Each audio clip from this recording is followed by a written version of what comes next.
En Infinita 100.1 analizamos temas contingentes con la visión de la academia. Esto es Red Transformadora, una mirada diferente al día a día del país. Presentado por Santo Tomás, la red transformadora de Chile, comprometidos con los desafíos y el desarrollo de nuestro país. El tiempo funciona de forma curiosa durante los últimos 5 años más o menos, ¿no? Uy, sí. Y funciona de forma curiosa por... lo comentábamos ayer cuando nos estábamos yendo. A propósito del gran hito que fue la pandemia. Sí, ¿no? claro. Pareciera que desde el año 2020 hasta ahora han pasado como... no sé, 2 años y en verdad han pasado 5. Sí, es verdad. Yo creo que a todos nos pasa que de alguna manera... Esto fue antes de la pandemia, después de la pandemia. Y todo ese tiempo, que si bien... Y yo me quejo permanentemente en estos micrófonos de que el tiempo pasa muy rápido. Aquí, en ese periodo, como que el tiempo, no sé si rápido o lento, pero adquirió otra textura y entonces el mundo y la vida de uno quedó como un poco dividida antes, después de la pandemia.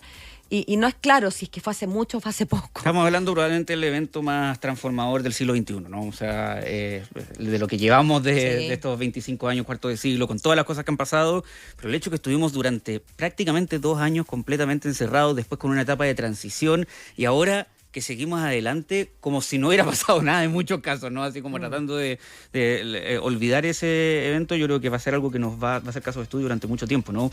Y siempre ha generado desde la pandemia, y ha pasado con un montón de enfermedades que se nos reviven como recuerdos postraumáticos de Vietnam cada vez que sale como brote de esta enfermedad en este lugar. Es verdad.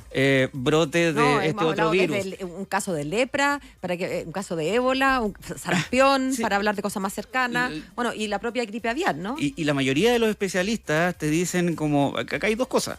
Por un lado, estamos más atentos, que es una buena noticia. Más globalizados, como para enterarnos de lo que pasa hasta en Timbuktu. Por otro lado, hay una serie de factores que hoy hacen que muchos virus efectivamente se propaguen más rápido, puedan ser más peligrosos. A propósito de cómo hemos ido terminando con ciertos ecosistemas, o cómo hemos ido invadiendo ecosistemas que nos eran extraños antes. Y uno de esos es justamente la gripe aviar. La gripe aviar que antes se miraba como esto que podía afectar, bueno, solo a las aves y que eso generaba una serie de inconvenientes, por ejemplo, en las aves de corral y en el aumento de los precios, a propósito de cómo podían terminar afectando a la industria de los huevos, hasta también... Hemos hablado de eso, lo hemos conversado, y hemos ¿no? padecido también, pero el alza del precio. También hemos conversado cómo últimamente hay mucha atención respecto a si es que esto eventualmente puede terminar mutando de tal forma que no solo contagie humanos, que ha pasado, es raro, pero que contagie humanos de persona a persona y se pueda transformar en la próxima gran pandemia. Queremos conversar de esto con Soledad Ruiz Phillips. Ella es académica investigadora en la Facultad de Recursos Naturales y Medicina Veterinaria de la Universidad Santo Tomás, sede Santiago. Soledad, ¿cómo estás? Buenas tardes. ¿Cómo estás, Soledad? Hola, Paola. Hola, Martín, perdón. Matías.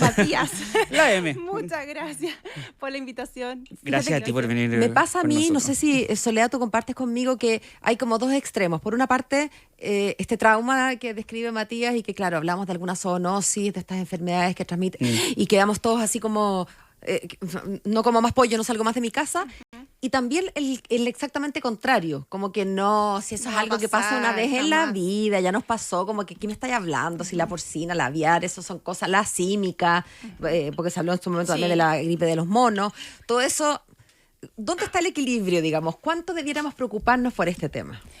A ver, es súper importante lo que tú dices, Paola, porque claro, la idea no es generar pánico colectivo, ¿cierto? Todos tenemos ya súper reciente la pandemia del COVID, pero esta enfermedad, la gripe aviar, es una enfermedad viral. Ya, primero, que en un principio afectaba solo a las aves, como bien ustedes lo decían. Es una enfermedad que comenzó en el 96 en China, ya, en Guangdong, y de ahí se ha ido expandiendo. Por lo tanto, podemos decir que estamos frente a una panzotia, que es una pandemia, pero en animales, porque las pandemias son enfermedades que cruzan fronteras. Eso significa una pandemia, en el fondo, o una panzotia. Entonces, es un virus que efectivamente entró a Norteamérica el año 2021 y luego se expandió el 2022-2023 hacia Sudamérica.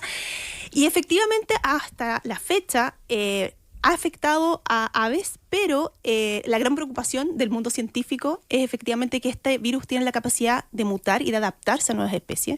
Y hemos visto que está afectando a una gran cantidad de mamíferos, cosa que antes no pasaba. y que lo vimos en el brote que ocurrió acá en Chile. Y los seres humanos somos mamíferos. Se han infectado, ¿cierto?, personas. Lo que todavía no ha ocurrido es la transmisión humano-humano. Que es cuando ahí... Eso es cuando en el fondo ya para que un virus se transmita o sea pandémico, tiene que ser capaz de transmitirse entre humanos. Claro, porque nosotros convengamos que nuestra vinculación con los animales en general, sobre todo en las grandes urbes, es bastante limitada, más que no sean con cadáveres humanos cuando comemos pollo en la casa o carne, ¿no es cierto? Fíjate que tengo aquí a la vista la página de la CDC de Estados Unidos sobre la influenza aviar. Y claro, efectivamente lo primero que te dicen es que nos ha afectado en Estados Unidos a muchos de nuestros, aves, pero también a muchas vacas de entre los mamíferos, no porque sean las únicas, sino que porque afectan y porque la cantidad de granjas que han tenido que sacrificar, aves, el otro día revisábamos los números y eran como millones de aves. Eran unos números que no caben en la cabeza. En Estados Unidos sí. Pero también la cantidad de vacas. Pero claro, ahí te dice, ¿cuántas muertes ha habido en humanos? Una. Y todavía, claro, no hay contagio humano-humano. Ahora, ¿qué se puede esperar? Yo sé que si uno pudiera ver el futuro, tanto en el devenir de los virus como el resto, probablemente no estaría aquí la Soledad con nosotros, ¿verdad? Estaría de vacaciones en algún lado gozando del quino que se ganó. Pero, ¿es esperable que esto eventualmente termine por poder mutar el virus y transmitirse de persona a persona? ¿O es posible que esto quede, por un buen rato, si no para siempre, en este salto de ave a mamífero, pero no todavía de mamífero a este mamífero humano? Mira, en realidad es una pregunta bien difícil de responder y es la gran pregunta que tiene toda la comunidad científica, en realidad. El virus que tiene el potencial de transformarse en una pandemia, tiene el potencial. Ahora, ¿cuándo? Es la gran interrogante. Y por lo tanto, la anticipación, la respuesta que tengan los países o en el fondo la preparación es la clave acá. O sea, la vigilancia en distintas áreas, tanto en seres humanos como en mamíferos, en bovinos, ¿cierto? En aves. ¿Cómo se hace la vigilancia? La vigilancia se hace testeando a los animales, ¿cierto? ¿Como permanentemente al azar? No, lo ideal es hacer, obviamente, lo ideal sería poder vigilar a todos los animales, claro, pero eso no se puede, ¿cierto? Los recursos son limitados, ¿cierto? Por lo tanto, ahí es donde entra o es importante, en el fondo, lo que podemos hacer desde la academia, desde lo que se levanta a nivel de las universidades, porque efectivamente podemos de esa manera nosotros aportar datos para que la vigilancia se haga basada en riesgo. ¿Qué quiere decir esto? Que se muestran las poblaciones más riesgosas. O sea, ¿cómo podría ingresar el virus, por ejemplo, a Chile a través de aves migratorias? Es el principal forma de ingreso. Entonces es importante saber dónde muestrear, cuándo muestrear, porque obviamente tenemos que focalizar ciertos los recursos hacia ciertos lugares donde tomar esas muestras. Uno imaginaría que si es así, y es bien lógico lo que tú dices, claro, que las aves que viajan, así como los viajeros trajeron a Chile el COVID, ¿te acuerdas que fue un viajero, fue un chileno, pero que llegó de viaje a su natal Talca? Las aves viajeras nos podrían traer, y uno imagina entonces que así como a los humanos los testeábamos llegandito de viaje en el aeropuerto, a las aves debiéramos tratar de testearlas cuando recién entran al territorio, cuando comienzan a llegar. Cuando comienzan a llegar las primeras aves, que generalmente es como por ahí por septiembre, ¿cierto? Entre septiembre y enero es como la fecha más donde tenemos más cantidad de aves. Qué interesante lo que me planteas, porque yo antes de conversar contigo, mientras leía información para esta entrevista, me imaginaba que el testeo ocurría como en las granjas. Ya, hoy día pónganse todos los pollos en fila. No, también se testea en las granjas. Entiendo, pero no se me había ocurrido lo de las aves migratorias, que es en realidad súper importante. O sea, en realidad, el testeo se hace obviamente a nivel de granja porque hay un tema aquí de comercio. Ustedes bien lo decían, ¿cierto? Matías también lo mencionó, de que si entra el virus al país, obviamente se restringe el comercio a otros países. Hay una alta mortalidad, el virus tiene una mortalidad casi un 100% en aves domésticas, por lo tanto disminuye el acceso a la proteína, ¿cierto? Pollos, huevos, etcétera. Pero sí, obviamente es súper importante mostrar dónde el ingreso, principalmente. En el aeropuerto, digamos, de las aves. Aeropuerto de las aves, exactamente. Claro, ahora, Soledad, tú llevas investigando esto una década, o sea, incluso antes de... Antes del ingreso, ¿cierto?, de este brote del 2022. Del 2022, que fue el que más noticia hizo y que, por ende, además, entendiendo el contexto en el que estábamos, hizo que probablemente más personas se fijaran en que había un brote de una enfermedad específica en animales que en ocasiones anteriores, ¿no? ¿Por qué pareciera que estos brotes han sido más potentes durante el último tiempo? Si es que tienes alguna explicación o has llegado a alguna conclusión de de por qué esto ha ocurrido y por qué pareciera haber aumentado, entre otras cosas, también el contagio de mamíferos. Lo que pasa es que, como les decía, este virus tiene una alta capacidad de mutación. Eso significa que el virus que apareció el 96 en China es muy distinto al que está circulando ahora. Y el virus tiene la capacidad de, dentro de su genoma, digamos, de sus genes, ¿cierto?, adaptarse para poder digamos, ser más patógeno y poder abarcar nuevas especies. Y eso es un poco lo que ha ocurrido. Y el virus también es capaz de recombinarse con virus que circulan de manera local en las aves. Las aves silvestres en general son reservorios de virus de baja patogenicidad. Otros virus influenza, que no es este H5N1. Pero cuando el H5N1 se, digamos, como que se junta con estos otros virus, recombina y genera otro virus con otras, digamos, con una mayor patogenicidad, efectivamente. Entonces, obviamente eso es lo que nosotros nos hemos ido dando cuenta, que efectivamente el virus puede ir recombinando y que puede ir, cierto, abarcando otras especies. Y esa es un poco la preocupación. Cuéntanos un poquitito, Soledad, de tu Fondesit, porque para seguir con mi metáfora que me gustó de agarrar a estas aves apenas llegan, después de Policía Internacional. Bueno, tú estás haciendo un trabajo como de PDI, ¿no? En el sentido de que tú eres una de las que les pide el pasaporte, ¿sabes? Sí. Y se los timbra o no se los timbra. ¿Cómo ha sido ese trabajo en concreto y cómo ha ido avanzando también en la medida en que va avanzando el conocimiento y también la preocupación de la población por este tema? Claro, nosotros en el grupo de investigación en el que yo participo llevamos, como tú dices, 10 años haciendo esta vigilancia en humedales principalmente. La puerta de entrada del humedal más importante que tenemos en Chile es el humedal de Utah, en el norte, en la desembocadura del río Utah, en Arica, y ahí llega la gran mayoría de las aves y luego, bueno, empieza a bajar, ¿cierto?, hasta el sur. Y hemos ido muestrando desde Arica a Punta Arenas distintos humedales y nos hemos ido dando cuenta de, por ejemplo, estacionalidades, tiempos en donde tenemos más prevalencias que otras, especies que son más importantes que otras.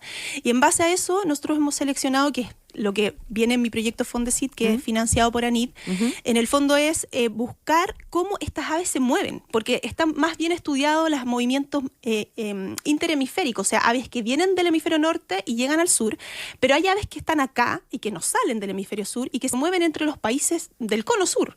Y esas rutas migratorias no están bien descritas. Y que son sumamente importantes para eventualmente la diseminación local, en nuestro continente. Efectivamente. Obvio. Entonces, claro, el virus, como bien tú dices, ingresa por estas aves que llegan, ¿cierto?, que hay que timbrarle el pasaporte, pero ¿qué pasa una vez que está acá? ¿Cómo se disemina dentro de Sudamérica? Eso es lo que no está bien estudiado. Y este Fondesit apunta un poco a eso, a estudiar estas especies, cómo se mueven y también muestrearlas efectivamente y ver qué tipos de virus están circulando en ellas, etcétera. Déjame hacerte una pregunta que quizás se está haciendo más de alguna persona.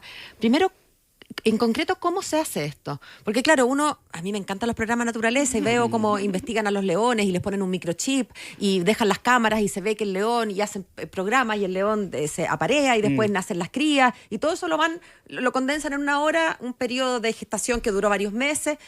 Pero las aves vuelan, ¿no es cierto? Claro. Entonces no es tan fácil. No es tan fácil. Y además son más pequeñitas. Entonces tengo dos preguntas que me gustaría que nos trataras de contar para que los ignorantes como uno se puedan imaginar el trabajo que realizan ustedes. Primero, ¿cómo se muestrean a esos pajaritos? ¿Se les llega, se les pone en fila, se les pide una muestra de hisopado? ¿Cómo se hace? Se hace un hisopado. Sí. Ya, eso por una parte. Y en segundo lugar, ¿cómo hacen cómo se estudian esas migraciones en realidad? Mira, hay dos cosas. Una cosa es la toma de muestras, ¿cierto? En las aves silvestres el virus se elimina principalmente por heces. Por lo tanto, uno puede tomar muestras cloacales de hisopos, ya por la cloaca. Obviamente para eso hay que capturar el ave. Hay técnicas de captura dependiendo de la especie. Eso se hace con personas entrenadas, ¿cierto?, con gente en terreno que sabe el manejo de las aves. Pero también nosotros muestramos muestras ambientales, que hemos tenido mucho éxito también con eso, de tomar muestras solo a las heces frescas que están en los humedales. De esa manera no manipulamos las aves y nosotros después podemos hacer análisis moleculares y saber si la muestra está positiva o negativa, y si está positiva podemos saber a qué especie pertenece. Pero a eso he llegado como el Pero nivel. no puedes saber a qué especie pertenece, que ya me parece alucinante, pero no puedes saber la prevalencia. Si es que el pajarito es no tengo idea, el único pájaro que conozco, el cóndor, que yo sé que no es migratorio, no me diga ya. Vamos a decir el pichu pichu, para no pasar tan ignorante. El pato jergón, que es uno de los que vamos estupendo. a estudiar. Ese pato, sabemos que es de pato, pero no podemos saber la prevalencia en la población patífera que viene llegando de viaje, claro, ¿cierto? Efectivamente, porque no podemos obviamente tomarle muestra a toda la población, pero nosotros podemos por medio de métodos estadísticos, tener una muestra representativa de esa población y tomar un N, ¿cierto? Si quisiéramos capturar esas especies. Mira. Ahora, esas especies se pueden capturar y efectivamente muestrar al individuo, ya no al ambiente, sino que al individuo. Con y este también, hisopado con de cloaca. este hisopado cloacal. Y también se puede hacer hisopado traqueal, como muchas de las personas se hicieron, ¿cierto? Su PCR cuando fue el COVID, muy parecido, lo mismo. También, bueno, ya a estas especies se les pone unas mochilitas donde tienes un GPS y de esa manera se puede hacer el seguimiento a tiempo real de cómo se mueve esa ave, hacia dónde se mueve, cuánto tiempo está en cada lugar, porque hacen paradas, obviamente, en cuántas paradas está, y puedes uno ir viendo cuál es digamos, el uso del hábitat que tiene esa especie. Por lo tanto, es un tema también ecológico. O sea, si se fijan, esta es una enfermedad que se tiene que abarcar como de muchas multidimensionalmente. áreas. Tengo otra duda. ¿Qué pasa con... Ay, se me fue. Espérate.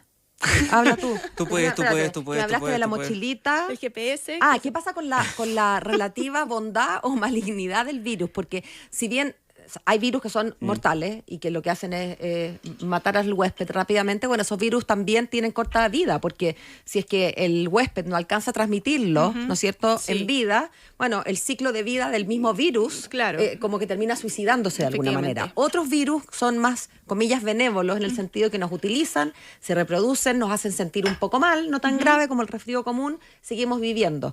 Este virus, ¿cuál maligno es respecto de las propias aves que infecta? ¿Es mortífero siempre?